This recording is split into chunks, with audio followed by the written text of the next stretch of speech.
Não estamos ao vivo, eu sou o Thiago Cinéfilo e você já se perguntou em que fase o terror está atualmente? Who gives a fuck about movies? Bom, esse vídeo ele seria um texto que eu ia divulgar lá na Odisseia, ali no finalzinho de outubro, que foi quando o Terror em Shelby Oaks, ali do Chris Stuckman, saiu nos cinemas, né? Eu assisti o filme e tal, não gostei tanto do filme. Se você assistiu a live lá que a gente fez falando um pouquinho sobre, vai ver que eu não curti muito.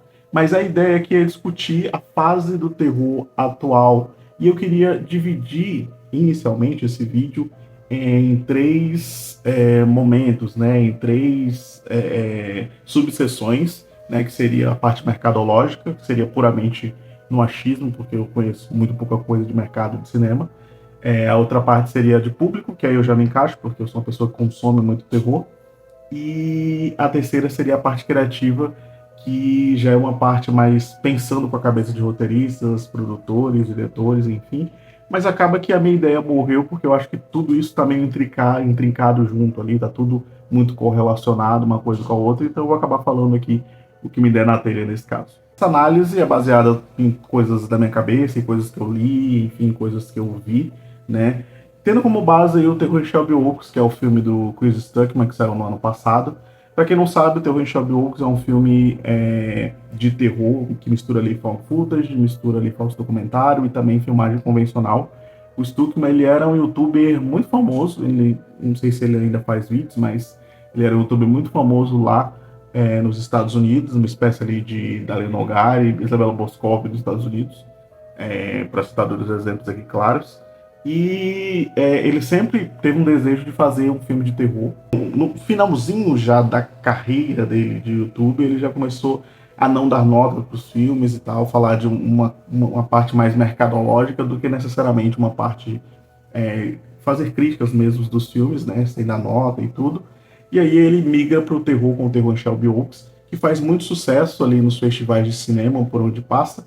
E a Neon, ela vê que o filme tem um potencial muito grande e compra o filme para ela, né? Porque a campanha que a Neon faz, ela é muito bacana, né? Ela cria uns posters muito legais, cria um site para falar sobre o desaparecimento ali de uma das personagens do filme.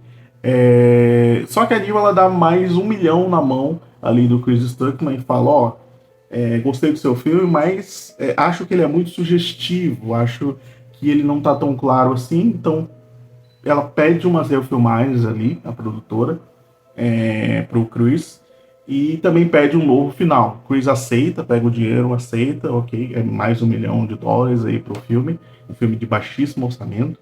Só que aí o filme muda totalmente de configuração, ele vira um outro filme. Dizem, né, eu não vi o filme original que foi nos festivais, que o filme que foi exibido no festival, um corte de lá, é um pouco diferente do que foi exibido pra gente no cinema, né? Tomando isso como base, a gente está falando da Neon, que é uma produtora bem pequena comparada a outras, né? A Neon que compra filmes do Oscar, enfim, comprou vários filmes do Oscar de 2026 esse ano internacionais para poder distribuir, inclusive o Agente Secreto, nosso filme aí. E ela é meio que uma A24 nova ali do terror, né? Porque ela pega esses filmes pequenos. Long Legs é da Neon. O Osgood Perkins é um diretor que trabalha bastante com a Neon.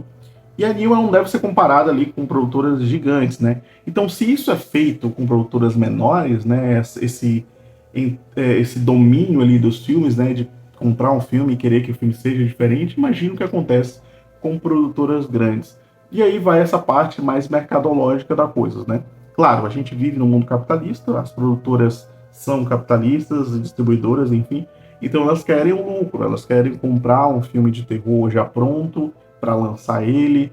Elas querem, se elas mesmas forem as produtoras, elas querem produzir, gastar o mínimo possível e aí esse filme bombar em bilheteria.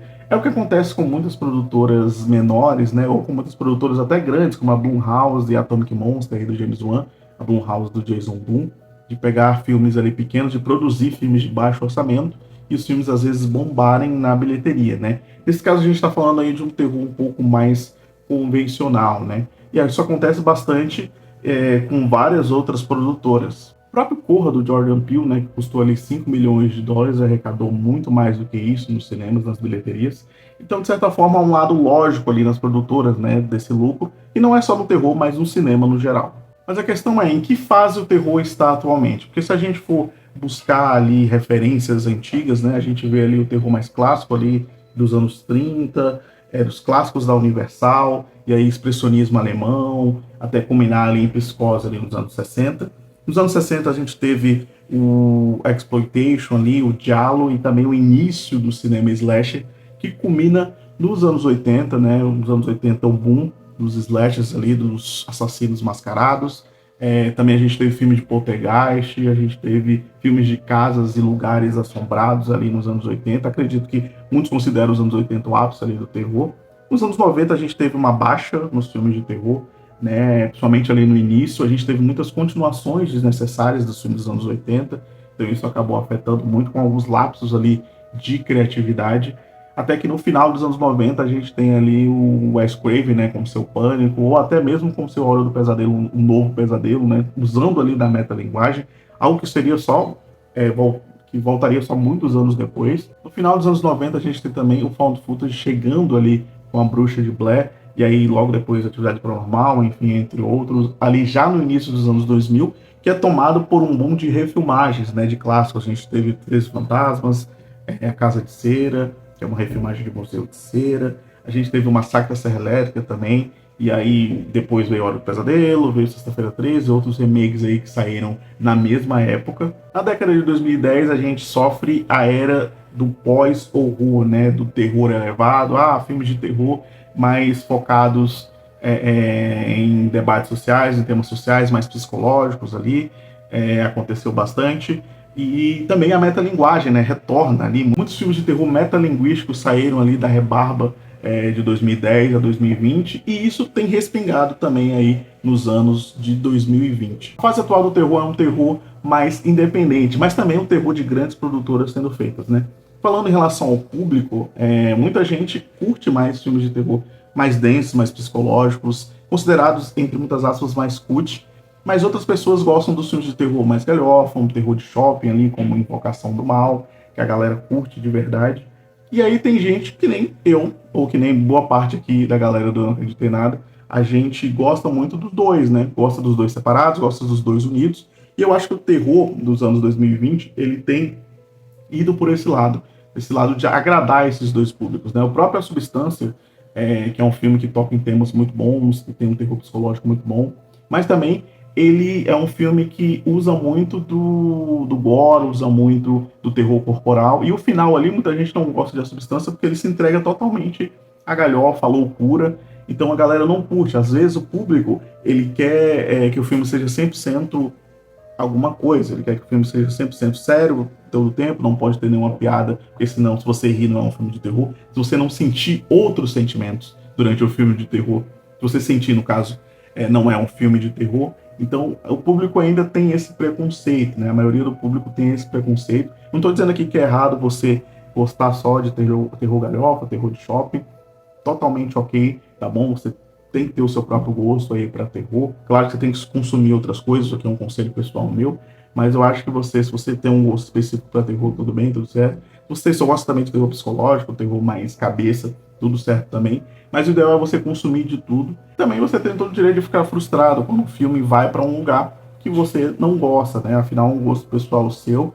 Mas os filmes de 2020, né, dos anos 2020, eles têm feito muito isso. E na parte criativa, eu acho que a gente vive essa fase do terror de muitos filmes que se inspiram em outros filmes, né? Ano passado, por exemplo, A Substância bombou em 2024, esteve no Oscar em 2025, e ano passado a gente teve filmes que não são cópias, mas que se inspiraram ali tematicamente em A Substância. Isso vai acontecer muito com Pecadores esse ano. O filme foi o maior filme indicado ao Oscar, teve o filme recordista em nomeações do Oscar, né? 16 indicações. Tenho certeza que esse ano, 2026 e ano que vem, enfim, nos próximos anos, a gente vai ter muitos imitadores aí de Pecadores, filmes que vão trazer temáticas raciais, com monstros também. Já aconteceu isso também na década de 2010, com filmes menos conhecidos, e eu tenho certeza que vai acontecer agora também. Mas olhando para essa parte criativa, a gente continua tendo as grandes produtoras comprando filmes em festivais ali, né, filmes mais independentes ali em festivais. A gente continua com grandes produtoras produzindo os filmes, né? Ano passado a Warner foi muito bacana nesse sentido. Junto com a New Line Cinema ali, saíram vários filmes como Pecadores, A Hora do Mal, Premonição 6 também, que foram sucessos de crítica e público, né? Então, diferente de Invocação do Mal, que só foi sucesso de público e não de crítica. Mas, enfim, grandes filmes saíram ali pela Warner com controle total ali dos seus criadores, né? Então, algumas produtoras dão essa liberdade. É o que tem acontecido também com a 20th Century Studios, né? A antiga Fox, que agora é da Disney, na saga ali Predador, na saga Alien. Os criadores têm tido muita liberdade ali de mexer em grandes franquias, né? Isso é muito bom, é muito relevante. Então, a criatividade ela não tem saído só dos pequenos estúdios, mas também dos grandes nesse sentido. É claro que há aqueles filmes, como sempre, que são mais genéricos, né, que saíram aí recentemente, mas eu acho que a gente vive uma boa fase no sentido do terror mesmo independente, do terror de guerrilha ali, né. Esse ano saiu o filme O Obsession, do Curry Baker, que é um youtuber que fez um filme muito legal, que é o Make It Zero, em 2024, que eu adorei. Esse ano saiu um filme dele com um orçamento maior, e eu estou muito curioso para ver, já rodou os festivais, a galera está muito ansiosa por esse filme.